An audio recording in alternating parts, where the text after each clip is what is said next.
Sebelumnya saya Mas Ahmad selaku kuasa hukum dari Adam Denny hari ini mendampingi klien saya dalam pemenuhan panggilan yang kedua ya. Tapi agendanya hari ini hanya penyerahan alat-alat bukti saja. Seperti tadi dilakukan penyitaan terhadap handphone klien saya. Tadi juga telah ditandatangani berita acara penyitaan ya dan tanda terima. Gitu. Yang kedua, saya juga mengapresiasi kepada pihak kepolisian, khususnya penyidik Polda Metro Jaya yang telah tanggap dan cepatnya dalam memproses laporan dan pemeriksaan kepada klien kami, laporan klien kami. Tentunya kami sangat mengapresiasi dari pihak kepolisian. Tentunya kita juga sama-sama tahu bahwa status penanganan perkara ini telah dinaikkan dari penyelidikan ke penyidikan. Tentunya ini memberikan satu dan dapat ditarik kesimpulan bahwa tim penyelidik Polda Metro Jaya dalam ini tim penyidik telah menemukan atau unsur-unsur suatu tindak pidananya. Tinggal mencari siapa pelaku dan tersangkanya.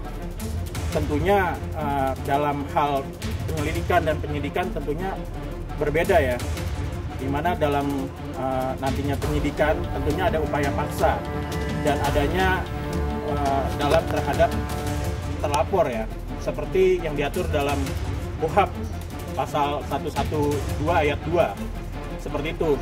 Saya harap dari terlapor juga adanya komunikasi yang baik dan juga merespon panggilan kepolisian secara baik ya untuk memenuhi panggilan seperti itu. Ya tentunya bukti-bukti rekaman ya, bukti-bukti percakapan rekaman yang telah direkam oleh klien saya tentunya kan tidak bisa dipublikasikan. Tentunya harus diserahkan kepada pihak yang berwenang seperti itu. Durasi percakapannya dengan ya sekitar berapa ya? 1 menit 30 detik. Yang intinya? Yang pada intinya di situ berisi ancaman dengan kalimat saya injak kepala kau di trotoar. Itu sangat jelas dan sudah memang dinyatakan ada unsur pidananya oleh para penyidik hanya lewat telepon saja. Tadi pagi sekitar jam 9:15 yang terlapor menghubungi saya by WhatsApp dan 3 akun Instagramnya, dan akun Instagram saya sudah dibuka lagi blokirannya dan yang bersangkutan menyampaikan pesan kepada saya, tapi saya tidak bisa memberikan isi pesannya. Yang pasti ketika memang yang saya laporkan ini menghubungi saya tidak akan membalas satu patah kata apapun karena saya telah menutup pintu komunikasi setelah pintu mediasi saya buka pada waktu itu sebelum saya melaporkan. Bentuk ancaman? Yang apa tuh? Dari pesan WhatsApp-nya bukan suatu ancaman, dia hanya say hello aja, say sorry segala macam itu aja sih, paling dia menyampaikan sesuatu aja setelah dia.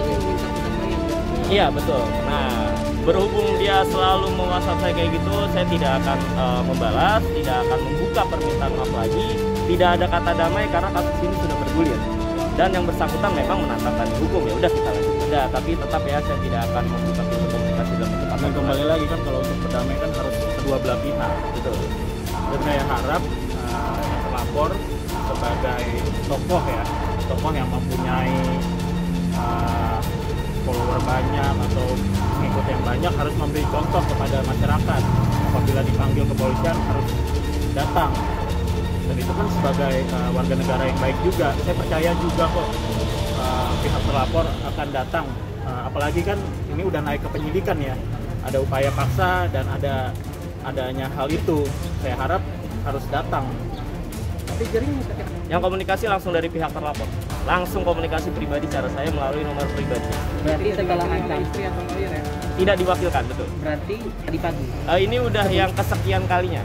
Nah, jadi dia komunikasi secara terus-terusan, melakukan panggilan telepon juga, dan ini mungkin yang kesekian kalinya saya tidak bisa hitung ya, karena ini baru banget tadi pagi dia melakukan komunikasi lagi kepada saya. Ini ketika saya membuka pintu mediasi, saya kan sudah beritikat baik ya, melakukan inisiatif dari diri sendiri untuk membuka permintaan maaf dan sebagainya, tapi yang bersangkutan malah menantang saya untuk tanding di hukum. Itu poin yang benar-benar saya terapkan ketika saya membuka pintu mediasi, tapi ditolak mentah-mentah oleh yang terlapor. gitu paling teman-teman. Tentunya nanti dari pihak kepolisian juga kan menurut SE dari Kapolri juga kan dalam penanganan ITE ini nanti juga akan dipertemukan dari pihak pelapor dan terlapor. Ya semoga saja ada titik temu. Kita kan nggak pernah tahu. Seperti itu. Kemarin sudah saya sampaikan bahwa penyidik berangkat ke Denpasar untuk menyita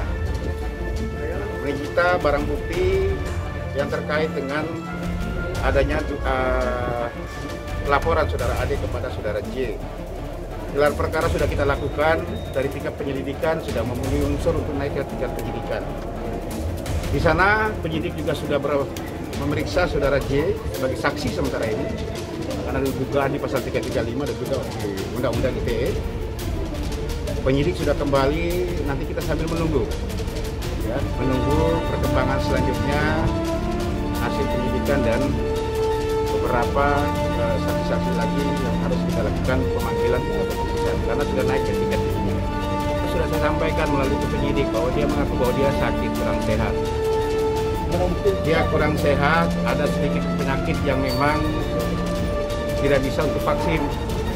Sementara persyaratan untuk vaksin adalah harus meminta persyaratan untuk terbang adalah memiliki vaksin, yang bersangkutan belum vaksin. Tetapi kita sudah lakukan pemeriksaan sebagai saksi. Barang bukti yang disita apa aja?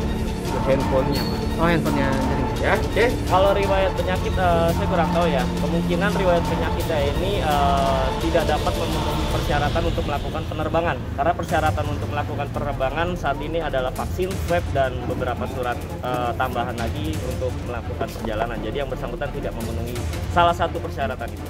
Izin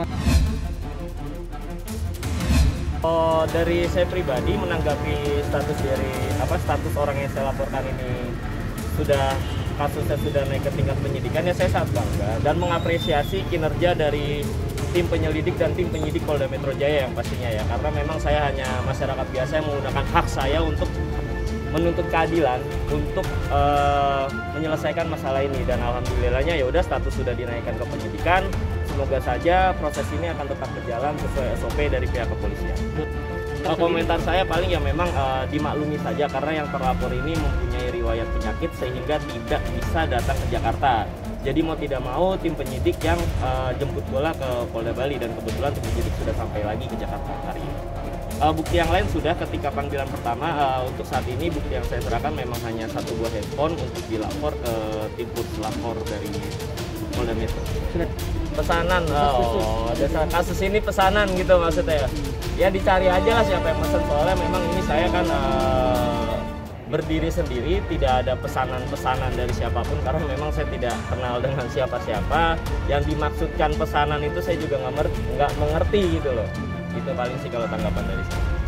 Jadi begini, yang saya maksudkan saya tunggu di Jakarta karena memang jika memang ada pemanggilan dari pihak kepolisian, dari tim penyidik, silakan datang dan kooperatif saja untuk masalah hukum ini kayak gitu, tidak usah mangkir ataupun memberikan alasan apapun karena kita warga Indonesia wajib taat hukum, paling kayak gitu.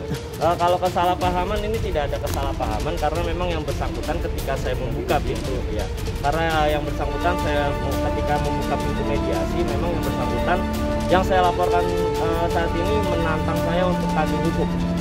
Itu aja. Makanya saya melanjutkan laporan ini ke pihak kepolisian dan menyerahkan semuanya kepada pihak kepolisian. Ini waktu itu saya meminta kepada orang yang saya laporkan untuk membuat video permintaan maaf secara publik melalui press conference, tetapi ditolak oleh yang bersangkutan. Saya tidak meminta apa-apa, saya tidak menuntut apa-apa, tapi malah sebaliknya yang bersangkutan menantang tagih hukum kepada saya.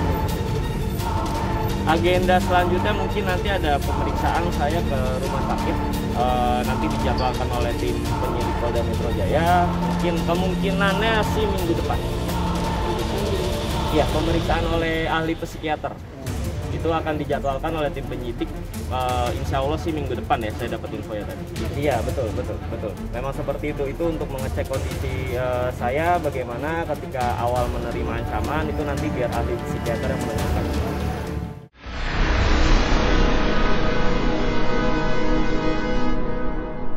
Jadi jangan lupa untuk subscribe Cumi Cumi.